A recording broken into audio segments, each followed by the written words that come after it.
अस्सलाम वालेकुम नाज़रीन, प्रोग्राम न्यूज़ नाइट में खुश आमदीद और मैं हूं आपका मेज़बान नजम अली खान। नाज़रीन, आज के प्रोग्राम में हम बात करेंगे, एक अहम इशू है। आप और हम सब जब अपने शहर में मूव करते हैं तो हमें ये नज़र आता है कि बहुत बड़ी तादाद में आवारा कुत्ते जो हैं शहर में आपको नज़र आएंगे, और इन कुत्तों के काटने से रेबीज़ यानी बौलापन जिसको आप कहते हैं उसकी बीमारी भी होती है। और हमारे पास इत्तला ये हैं कि कई लोग जो इस बीमारी का शिकार होते हैं वो तो बाकायदा इलाज भी नहीं करवा पाते, रजिस्टर्ड भी नहीं होते।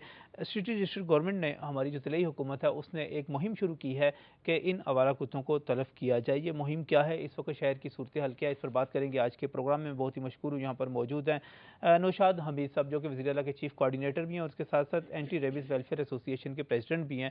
बहुत बहुत शुक्रिया यहाँ पर आपका नौशाद हमीद साहब तशरीफ़ लाने के लिए। यहीं पर मौजूद है डॉक्टर तारिक रमज़ान, जो कि डीओ पब्लिक हेल्थ हैं, और इन्हीं की जिम्मेदारी है कि ये सारी जो कैंपेन इस वक्त चलाई जा रही है उसकी निगरानी करें, उसकी क़यादत करें। और यहीं पर मौजूद है डॉक्टर सामिया अमजद, जो कि मुस्लिम लीग काफ की MPA भी हैं, और इन्हीं को ये एक क्रेडिट भी जाता है कि जब इनकी हुकूमत थी इन्होंने एक करारदाद भी पेश की, और पंजाब असम्बली ने एक करारदाद मंजूर करके कहा कि जो शहर में आवारा कुत्ते हैं उससे जो बीमारियां पैदा हो रही हैं, आवारा कुत्तों को तलफ किया जाए। मैं तमाम साहिबान का मशकूर हूँ। मैं सबसे पहले नौशाद हमीद की तरफ जाऊँगा। नौशाद साहब, इस वक्त सूरत हाल है क्या इस बीमारी के हवाले से? क्या ये आवारा कुत्ते शहर में मौजूद हैं? क्या काट रहे हैं? क्या ये बीमारी मौजूद है, फैल रही है?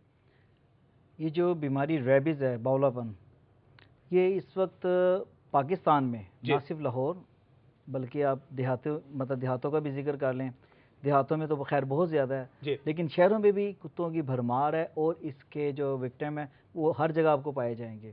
क्या तादाद क्या होगी इसकी? इसकी मैंने तादाद अपने काफ़ी आर्टिकल्स में मेंशन भी की थी कि पर एनम जो है इसके 1.5 लाख लोग इससे जो है ना अफेक्ट होते हैं, यानी कि पूरे पाकिस्तान में कुत्ते जो हैं काटते हैं, 1.5 लाख अफराद को काटते हैं। सही है, उसमें से सिर्फ तादाद ये जो है पंजाब की वो 50,000 है। अच्छा, पाकिस्तान की जो टोटल तादाद है 1.5 लाख, उसमें से 2 से 5,000 तक लोग अफराद फोत हो जाते हैं।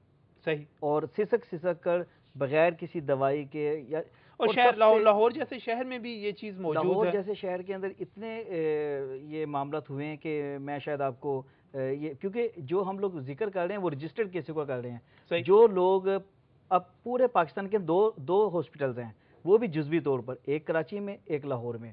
इस दौरान में अगर कहीं भी कोई मामला होता है, वो शख्स ना इतने अखराजात उठा सकता है कि वो लाहौर तक पहुंच सके, ना उसके पास इतने वसाइल हैं कि वो कराची जा सके। उसके बाद इन इंस्टीट्यूट्स में इमरजेंसी नहीं है, दोनों में, ना कराची वाले में ना लाहौर वाले में। उसके बाद लेबॉर्टरी का कोई निज़ाम नहीं है, ये सिर्फ मरीज को देखकर इसका हल क्या है? इसका आप कहते हैं कि प्रिवेंशन होनी चाहिए, हम कुत्तों, आवारा कुत्ते जो हैं उन पर काबू पा लें, वो लोगों को काटे ही ना और उसके नतीजे में बीमारी ही ना हो। ये एक बेहतर प्रिवेंशन जो है बेहतर रहेगी क्योर से। जी बिल्कुल। पाकिस्तान के अंदर इसका बाकायदा बजट है, इसके अखराजात हैं, इसके लिए लोग बाकायदा हमने स्टाफ रखा हुआ है, शूटर्स रखे हुए हैं, पॉइजन जो हमारी टीम है। डॉक्टर तारिक रमज़ान साहब मौजूद हैं। डॉक्टर साहब, कैंपेन शुरू की हुई है आपने इस हवाले से? जी, हमने इस हवाले से अभी, क्योंकि ये जैसे ही मौसम चेंज हुआ, गर्मी के आते ही ये जो हाइड आउट्स में थे सारे ये डॉग्स, ये सारे बाहर निकल आए हैं। और स्पेशली सुबह के टाइम जिस वक्त जो लोग नमाज के लिए मस्जिद जाते हैं, वापसी पे अक्सर इस तरह का वाक़या होता है कि नमाजी जो हैं इनकी वजह से परेशान होते हैं। और उसके लिए हमने ये किया कि बेसिकली हमारे पास जो स्टाफ है उसमें हमारे पास 4 रिटायर्ड आर्मी के शूटर्स हैं। अच्छा। उन चारों के हमने 4 स्क्वाड बनाए हैं, जिसके साथ हमारे जो हमारे डिपार्टमेंट के पब्लिक हेल्थ के जो बंदे हैं साथ, जो जहर दे के कुत्तों को मारते हैं, 6 लोग वो हैं जी। 1 शूटर है, 1 गाड़ी का ड्राइवर है, और साथ अभी मैं कोशिश कर रहा हूँ कि कल इंशाल्लाह DCO साहब से मिलके जो TMA हैं वहाँ से भी हमें 2 बंदे हम चाहेंगे कि वो टीम का हिस्सा बने। इस वक्त शहर में आपका अंदाज़ा क्या होगा कि जो डॉग्स की बात आप कर रहे हैं, स्ट्रे डॉग्स की, आवारा कुत्ते जो है कितनी बड़ी तादाद में होंगे, और हमारे बच्चों के लिए बहुत बड़ा खतरा है ये?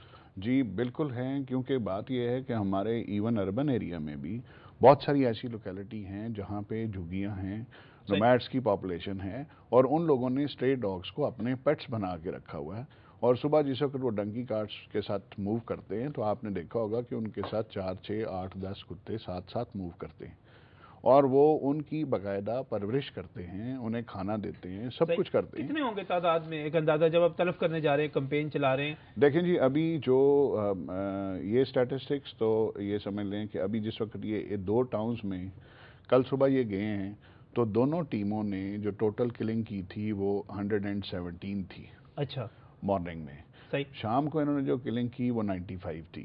صحیح. دیٹ مینس اپروکسیمیٹلی 200 ڈاگس جو آپ نے 2 ٹاؤنس میں جو تھے جو پر ڈے تھے. تعداد آپ بتا رہے ہیں یہ کیسا پیرامیٹر ہے کہ انہوں نے 175 جو آپ تعداد بتا رہے ہیں کہ انہوں نے کلنگ کی؟ اس میں یہ ہوتا ہے، پہلی بات تو یہ ہے کہ جو ان کو کارٹریجز دیے جاتے ہیں وہ باقاعدہ سائن کر کے دیے جاتے ہیں. ساتھ ٹیم کے ٹاؤن کا انسپیکٹر بھی ہوتا ہے، اور جس وقت یہ شوٹ کرتے ہیں تو وہ خالی اس پہ بات کریں گے. ڈاکٹر صاحب آپ اس خطرے کو کیسے محسوس کیا کہ آپ نے باقاعدہ اسمبلی میں یہ قرارداد جمع کروائی کہ جو اسٹرے ڈاگس ہیں وہ اتنا بڑا خطرہ بن کے آ رہے ہیں کہ پنجاب اسمبلی نے قرارداد منظور کی کہ اس کے خلاف کمپین کی جائے؟ نجم، آپ کو معلوم ہے کہ میں نے کھانے وال میں 1985 میں اپنی پریکٹس اسٹیبلش کی تھی، اور میں نے آج تک جنرل پریکٹس، ایک بہت بڑی جنرل پریکٹس وہاں کی ہے. اچھا. وہاں پہ جس چیز نے میرا اٹریکشن ان اسٹرے ڈاگس کی طرف زیادہ لے کے گئے تھے، ظاہر ہے میرے پیشنٹس جو آتے تھے ریبیز کے ساتھ، اور ایک دفعہ جس نے ریبیز کے مریض کو دیکھ لیا وہ زندگی بھر اس کو بھولتا نہیں ہے.